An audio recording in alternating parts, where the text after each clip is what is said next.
Hello, everyone, and welcome to another episode of Dear God, Love Me, the podcast. I am your host, Ro McKenzie, and I want to say thank you to you for taking some time out of your day to come and hang out with us at DGLM, where everything we do is built upon vulnerability, intimacy, and sincerity with God. Tonight, we have a very special guest, so I'm very excited to lend this space and this time to none other than Miss Ashley Cook. Hello and good evening. Hello. Thank you so much for inviting me to be a part.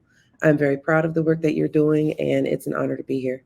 Thank you so much for taking time to share with us. Um, so, I didn't fully introduce you, so tell us a little bit more about who you are.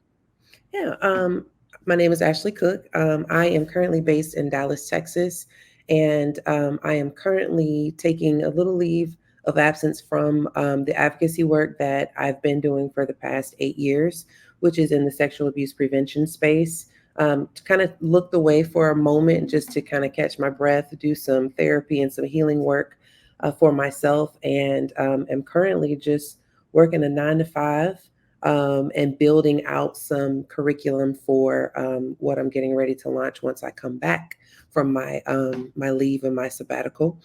So I'm just extremely passionate about God's people, Mhm. about making sure that they have all the things that they need to be successful in life.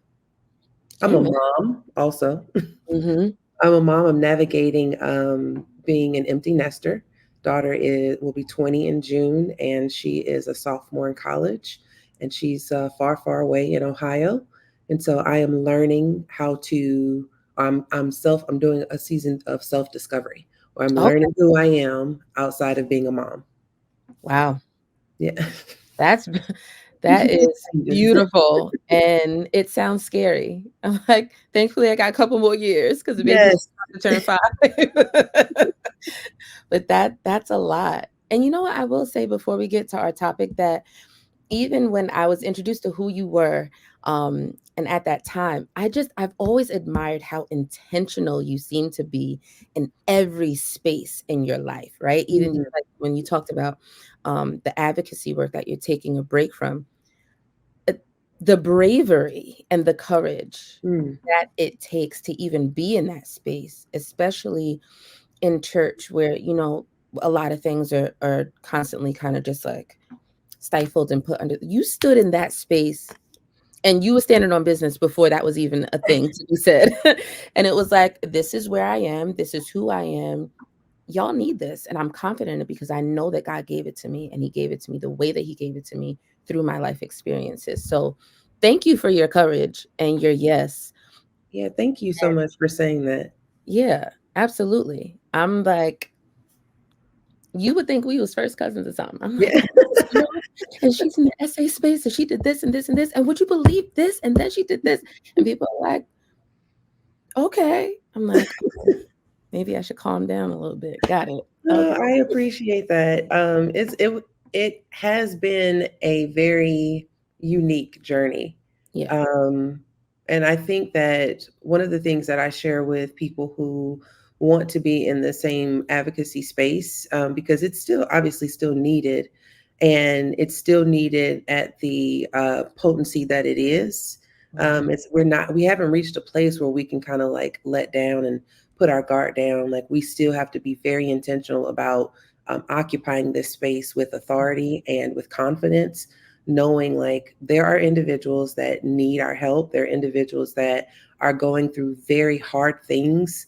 Yeah. Um, and these are the messages that I have to share with our pastors or our ministry leaders as I am ministering to them.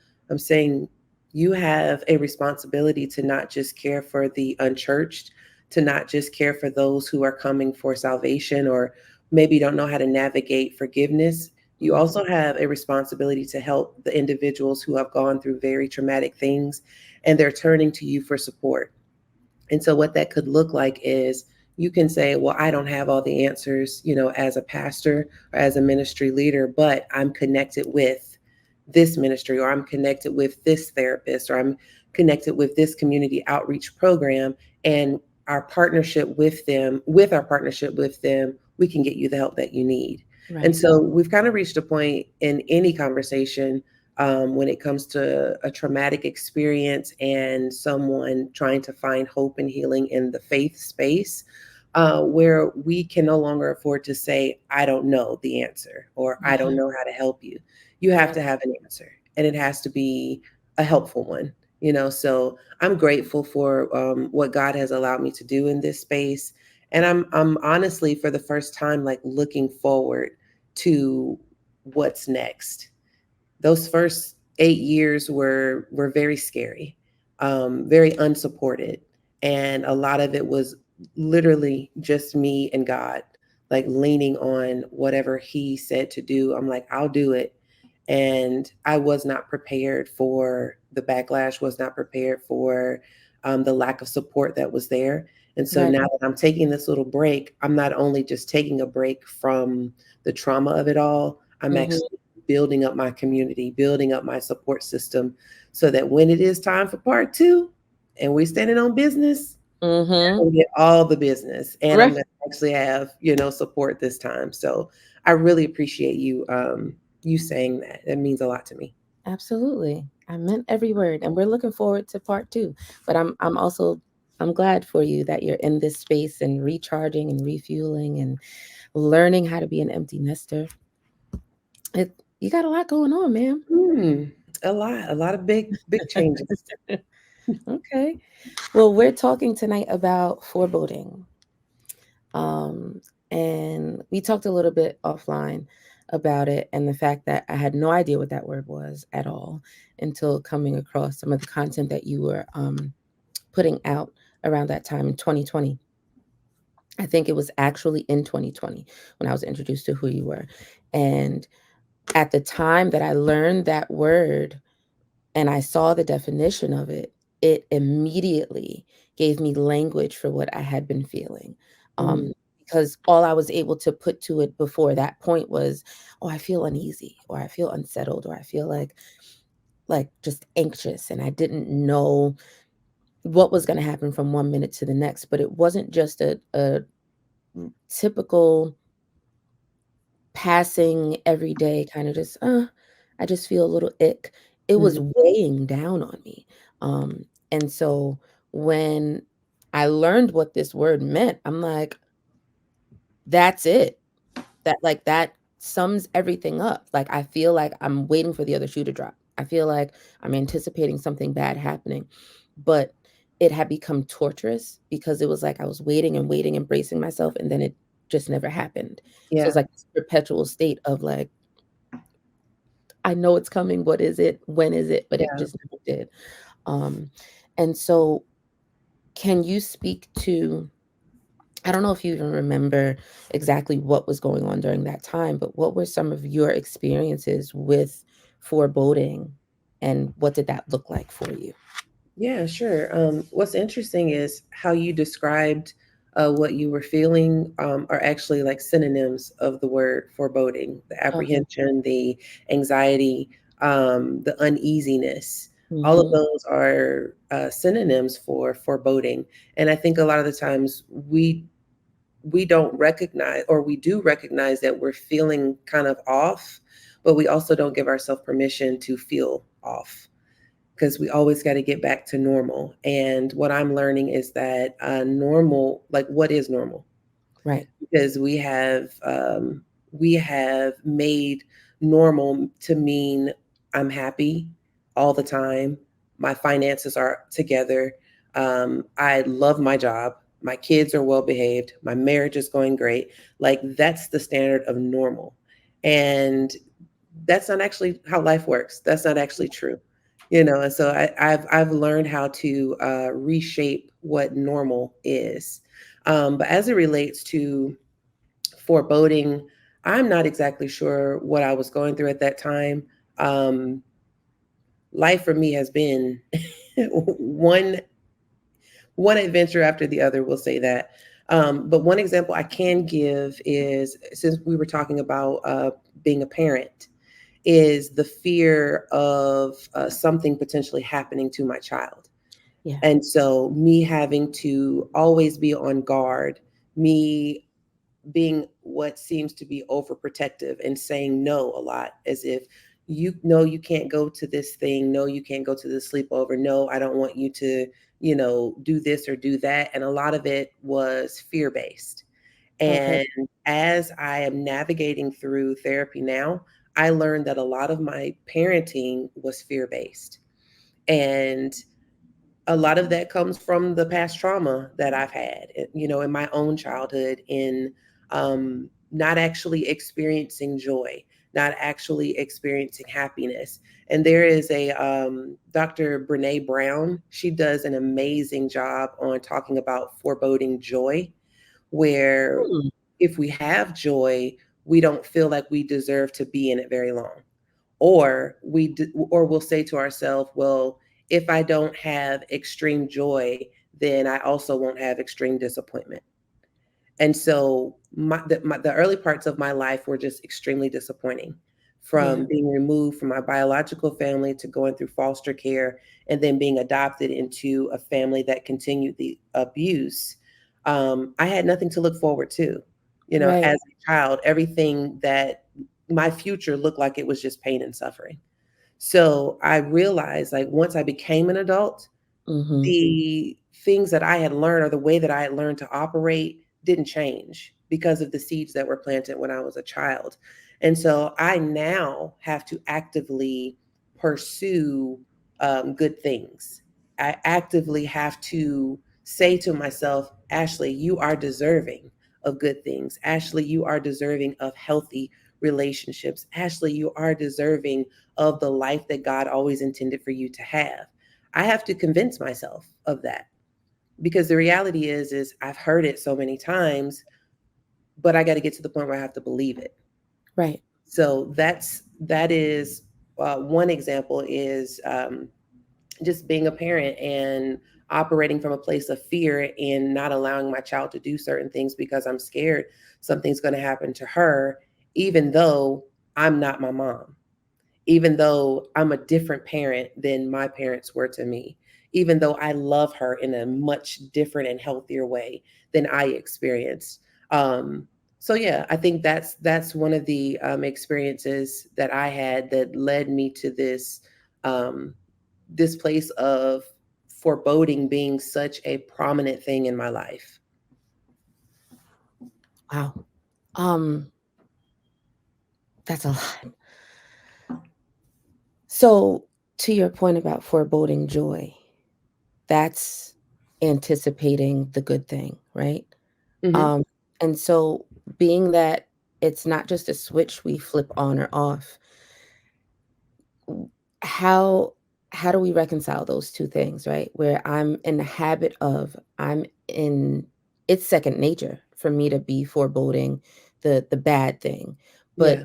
at some point those two things have to coexist until I push out foreboding the negative thing and focus on anticipating the good things. What are some of those processes of undoing the bad one or starving the bad one? What do some of those processes look like to you or sound like?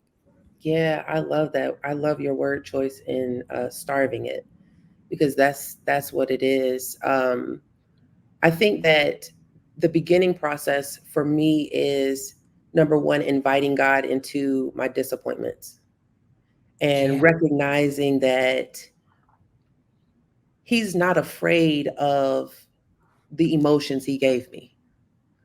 I think growing up in church, there was this mindset that I had because my father was a pastor. And so I just grew up in church culture. But I think there is this mindset that you can't you can't take everything to God.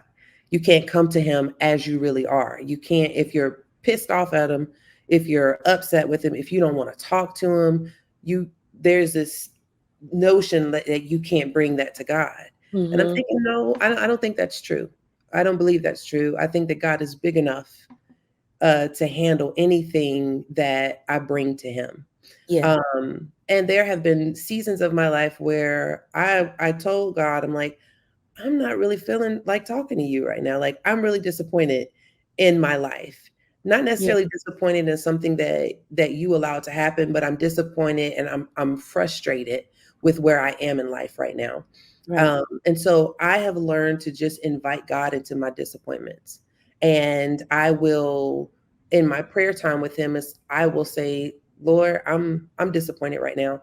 I'm frustrated with where I am in life. I'm disappointed in myself because you told me not to do it. I did it anyways, and now I'm dealing with the consequences. And so I'm frustrated with myself and I'm taking it out on you, and so I'm having a conversation with him, but I'm inviting him Mhm. into that disappointment. I'm not trying to figure it out by myself. Even if I disobeyed, even if I'm dealing with the consequences of my own choices, I'm still including him in what I'm feeling in that moment. So that's the first thing, inviting him into it. And then the word that you choose was to starve it. And I love that. Starving it or making an exchange. And, Mm. I'm reminded of some of the things that I pray where I literally say, I want to exchange this for something that you have, Lord. So, Lord, I want to take this disappointed and I want to exchange it for your joy. I want to take this moment of pain and I want to exchange it for whatever it is that you want to teach me in this moment. So it's making an exchange. It's not a bargain, but it's an exchange where it's like, Lord, this is how I really feel. This is my real life. These are the things that's happening to me right now, but I want to exchange it for what you offer me. And oftentimes we don't know what God offers us because we don't know his word. And so that's the next thing. I'm in his word more often. Yeah. Where it's like, I can't tell you, I used to be so impressed as a child by the preachers that when they prayed, they could pray the scripture. Yeah. And I absolutely love that. But I was so disappointed as a kid because I'm like, I can't pray those things. And I remember my Sunday school teacher said, "Oh, but you can. And I'm gonna teach you how. And the way that you do it is you learn what God's word says so that Woo. you're having a conversation with him about things that he already knows. Like, Yeah. and what better way to like puff up someone's ego than to bring up like what they said and to let them know like, I hear you, I'm paying attention to what you're saying, I'm learning what you're saying, like I'm in love with something that you created, something that you developed, like such a ego boost, for God. And I don't know if that's like a real thing or not, but I that's get I what know you're how it is with people. And so understanding the word, like spending time in God's word so that I can actually understand who God says I am, what he says I'm qualified for. He even gives us the blueprint for how to navigate life's challenges. Like I always say, everything that we need is in the book. saying. Mhm. Everything that we need is in the book. Every system that we're trying to develop, it's already in there.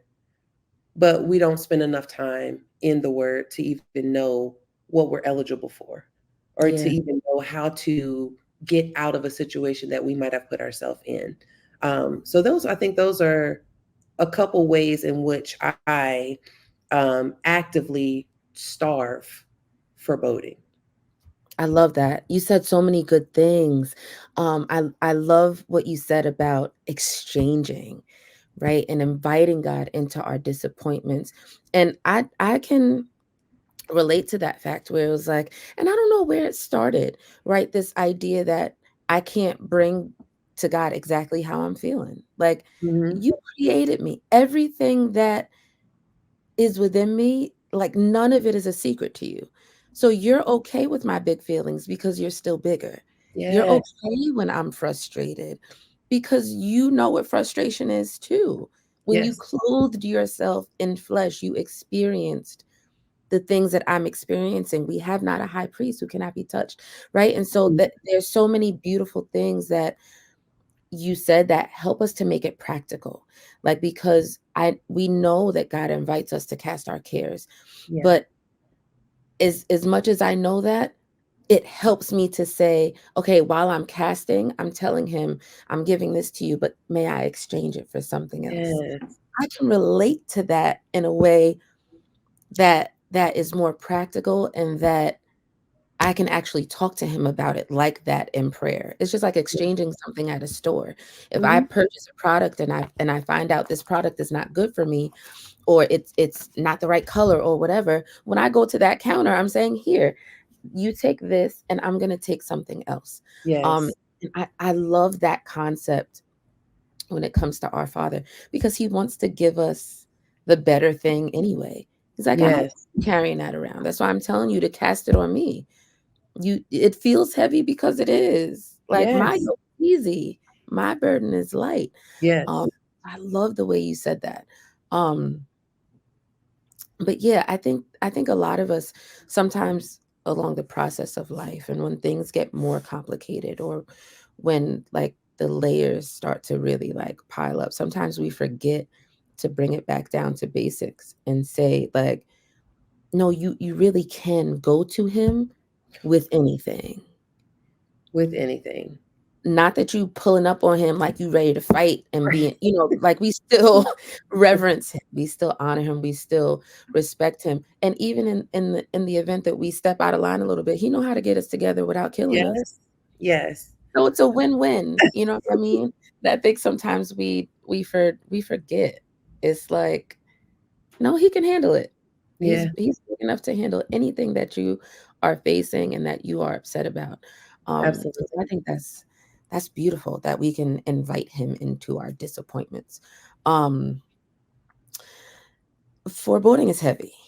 um, I love how you just how you describe the layering of life, because it seems, I think the ideal life that most of us would like to live is, we have an issue, we get through it, it's resolved, it's no more. And now we can, move on with life. But right. gas and electric gets cut off, rent is due on the first, car broke down, job gave me a notice, like one thing after the other. And these are my real life situations, probably at the top of 2021, and went through a period of just trauma on top of the other, like life. It was doing the most. And so I got to a point where, when I did have a conversation with God, and I did have to like pull myself back, because I could, the attitude that was there. I actually wrote God a letter, because I was like, I dare not say this out loud. Like, I wrote him a letter, and to be honest with you, I think as the things continue to layer up, and we don't have the resources to fix them, or Yep. to settle them, the frustration gets higher and higher and Yeah. higher. And then when you couple that with some emotional baggage and past trauma that you haven't even dealt with, Oof. the enemy is so strategic in how he allows triggers to come up. And so now I'm dealing with life, and I'm dealing with like the emotional things that I haven't dealt with in the past, all coming to a head. Lord, this ain't it. This ain't it. And Right. so I found myself like crying out to God, literally crying out and yelling and saying, God, you weren't there for me when I needed you. Like, Mm, now I've shifted from what's happening presently to past stuff. I'm bringing back past stuff. I'm like, you weren't there when I needed you. You didn't intervene for me when I asked you to. oof. You weren't there. Like, and I said that. And the reality is, because I know that God is omnipresent, I know that He was there. I know He was present, but I said, you didn't rescue me. And it took me so many years to forgive God for what I thought that He did to me. And the reality is I really didn't owe Him any type of forgiveness, because He didn't harm me. It was the people in my life, the humans, that harmed me. He allowed certain things to happen, but he also had a plan for those things. And the plan, he didn't clue me into the plan until much later. And so all the disappointment, all the things, they come to a head. And as you said, like the layers, they just continue to come. Life just continues to stack on one thing after the other. And then it becomes difficult to even put these things into practice, these practical things. Well, let me just invite God into my disappointment. No, I'm not even talking to him right now. Like Right. you have to make yourself do the opposite of what you actually want to do. Mm. It's not fun. It's not fun, but it is rewarding. And you as you continue to live, and my grandma used to say it all the time, just keep living. Just keep living. You'll either learn a lesson or you'll see God's hand in something. So just keep living. Mhm. And as I am approaching 40, I am learning so much about just keep living. Yeah. Just keep living, because the things that I feared, I now realize didn't even make sense for me to fear. If I Yeah. truly trust God, truly trust him, what am I fearing? Fear is not of God, fear is of the enemy. So I'm learning how to actually trust God. When we say casting our cares, we, like you said, we've heard it. How do we actually do it? How do we actually put it into practice? And it's not as easy as what we're talking about. There are intentional steps that you have to take throughout your life every single day to Every day. change the patterns of what's happening in your life. Every single day. I feel like when you said just keep living, like that's step one, right?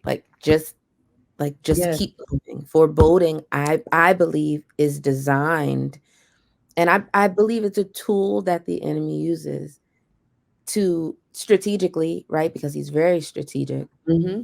to wear us out and to make us feel like, you know what? I'm stuck in this loop, and I know we convince ourselves, it seems like so easily, that the negative outcome is going to come to pass, but the positive one is so difficult to Oh, believe. And I'm so like, what? difficult.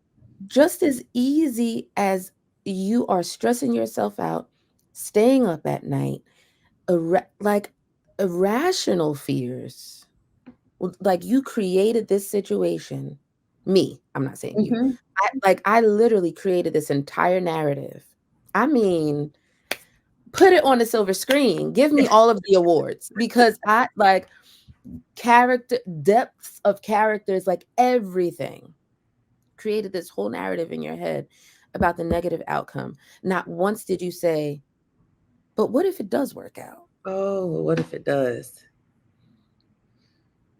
Wh- why do you think it's so easy for us to lean to the negative versus the positive? I think because it depends on what our life experience has been like. Okay, yeah. I think that if hardship and trauma are the foundation in which we lived, or which we came about, it is very hard to convince yourself of something different. I think also, I absolutely love the church, absolutely still a part of it. Mhm. I think that the church has not done a great job in teaching us that it's okay to actually experience joy.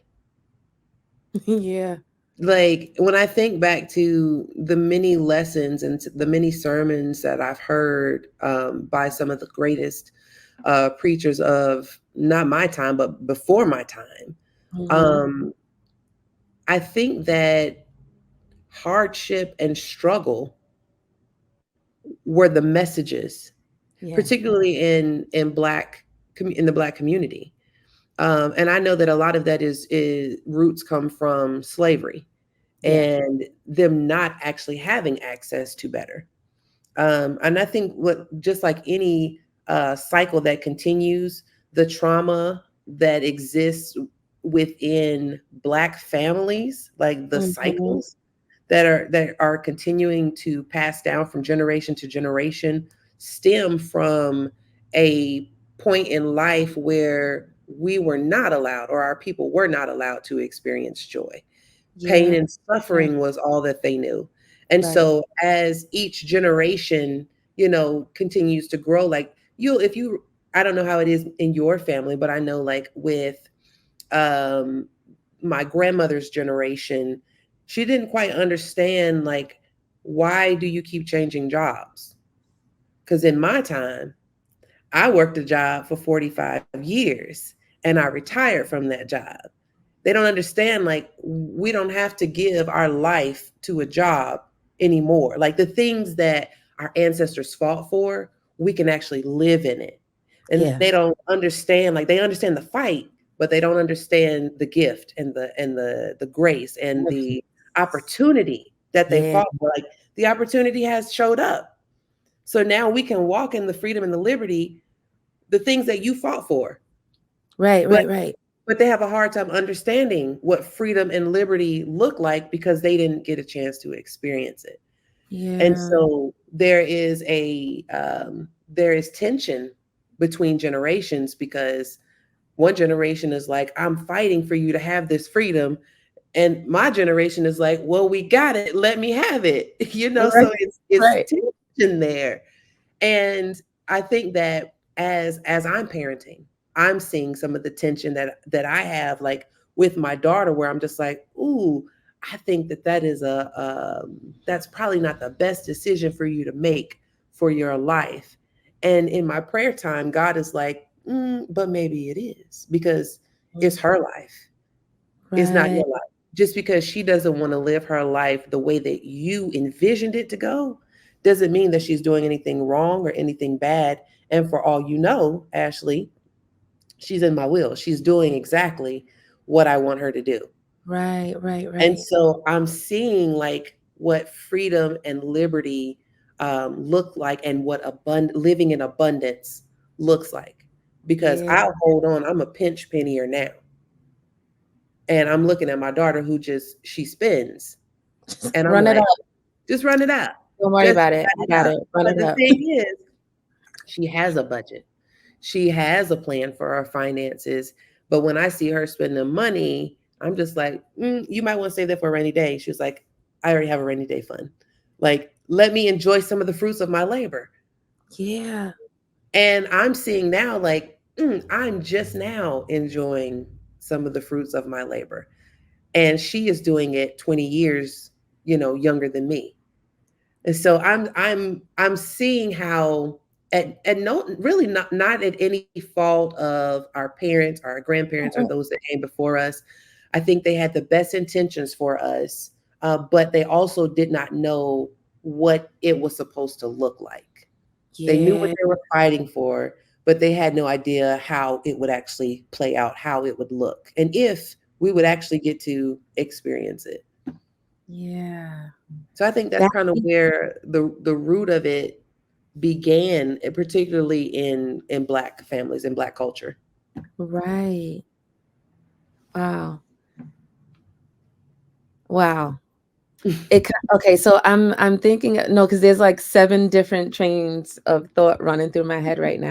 But that's when you were talking about us being able to enjoy what the previous generations fought for, I kept thinking about the children of Israel in the land of promise, and how some of them weren't going Yeah. to cross over. And so it's like, I'm over here now. Remember, like y'all went through that, so I can have this. And it's like Yes. that tension is like they're looking back, or we're looking back at the old generation who's still in the wilderness, or who is about to expire over there, or whatever the case is, the transitions. And it's like, I'm over here. See, it's flowing. Like it's okay. Like it's flowing Yeah. because of what you the foundation that you laid. And they like, but now you supposed to be. And it's like we're not in that loop anymore. Like I don't have Yeah. to stay at a job for 45 years. That's actually now people advise against that. Like I literally saw an article the other day, Ashley, that was like, here's why it's bad to stay at a job more than 5 years. And I was like, Yes. yo, Yes. So many articles supporting that. Yes. yeah. And it's like we kind of we I think where our age group is, like we're in such a unique space. We were on the precipice of so many different things. Like Hmm. we went from the only cell phone you had was the Nokia playing Snake on it to Yes. then, oh, your phone got a camera, to, oh, you online, to, oh, like we're like right in that space. And Yeah. so there's a lot of tensions in that way. And I think, yeah, it does carry over to our experiences in the body. Yeah. It's actually really interesting. Those of us who are still struggling with foreboding, you walked us through that entire process and what it looked like for you. And Mm.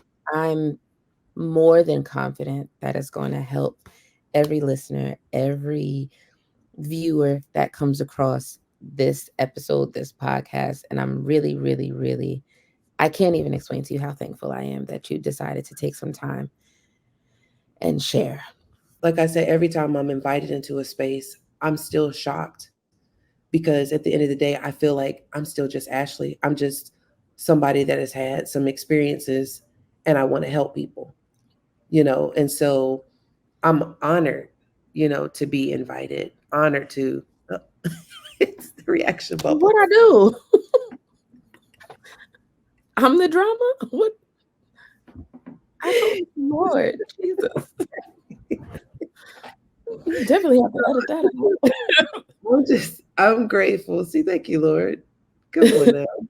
Lighten up the mood a little bit. But I'm seriously, I am grateful. I appreciate you thinking of me and inviting me. Absolutely. Oftentimes I feel forgotten and overlooked. And here you come, like pulling back memories from 2020. And I'm like, oh, like I haven't been overlooked all these years. Like, No, so you are a I light. really I appreciate everything that you've said. Like you've made my entire year. Mm, I mean it, girl. I do. I really Thank do. You are a light. You are an inspiration. You are brave as heck and courageous. And I'm sure your daughter is going to be just as fierce, if not more. Like I'm excited for everything that's coming down the pipe for you. I'm excited for this current season of rest. I'm excited for what's coming after it. And I'm gonna be cheering from the back like I've always been from the moment I saw you and saw what you were putting out and how you were doing it and the intentionality and your desire even to help me. I don't even remember what that class was, but I remember that it was just you and we sat and we talked, and it was a relief because in 2020 it just felt like everything, like if I stepped foot outside with my 6 month old, I'm Yeah, like, I don't even want to breathe on him. I'm like, no, everybody get yeah, away, back up. Like it was just yeah. a lot. And so meeting you at the time that I met you is just a huge blessing. And I really am just thankful for you. And I don't want to keep beating a dead horse, but I really do thank you for sharing with my growing, I won't say little, with my growing community of listeners. Yes, So, um, yes. Anytime. what do you have coming up that you want to share with us, if anything? Yeah. So the only thing that let me not say the only thing. There's those words. One thing that I have been working on is developing a digital training for churches on sexual abuse prevention. I have, for the past 3 years, have been doing this training in person or virtually, but live. And that was kind of like my beta testing to see, Okay. like, is this being received well? Have I done it enough to where I believe that this curriculum will actually be helpful? And Mm-hmm. so after 3 years of doing my research, running it through different professors and making sure, and different pastors to make sure that I am successfully integrating evidence based research and biblical principles in this Ooh. curriculum. It's finally ready. And so Wow.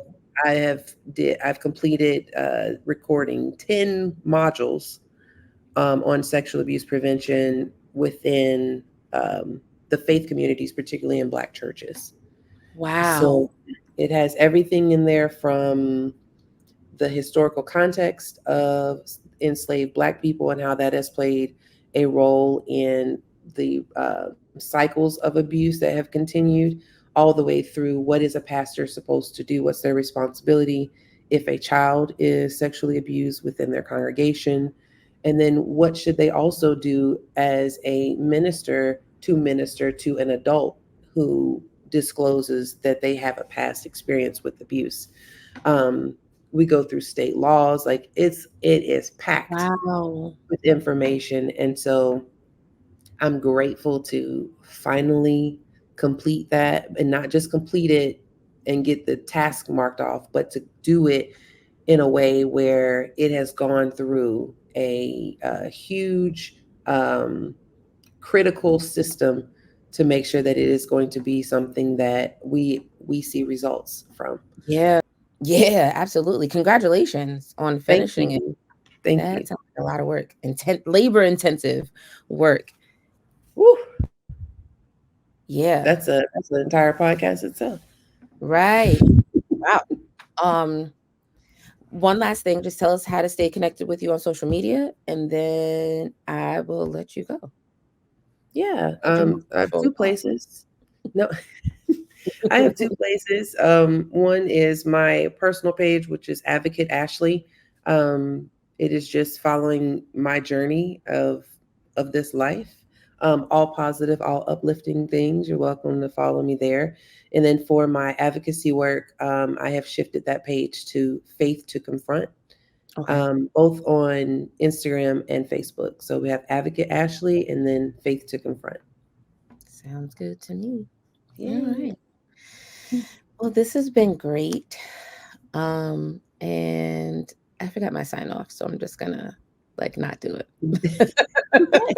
I'll add it in post. But thank you Okay. so much. Thank you, thank you, thank you. I'm gonna end the recording, but I'm not Okay. just gonna.